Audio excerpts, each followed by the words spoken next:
Another question from Joanna in Sweden, anong process mo po? So yung process was online lang lahat. Dito kasi sa Sweden, if naka 4 years ka na, pwede ka nang mag-apply ng permanent residence. Na-approve ang visa ko July 2020, pero nakapasok ako ng Sweden by September pa.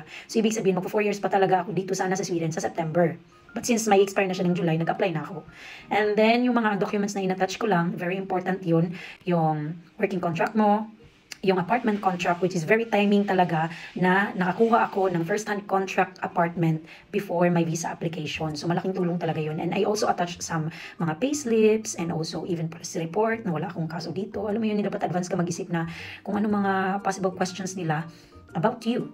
Minsan kasi, if they need more supporting documents, magsisend yan sila ng email sa inyo or tatawag sila.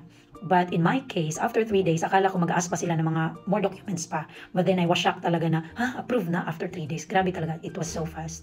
So yun lang po. Thank you sa comment. Bye.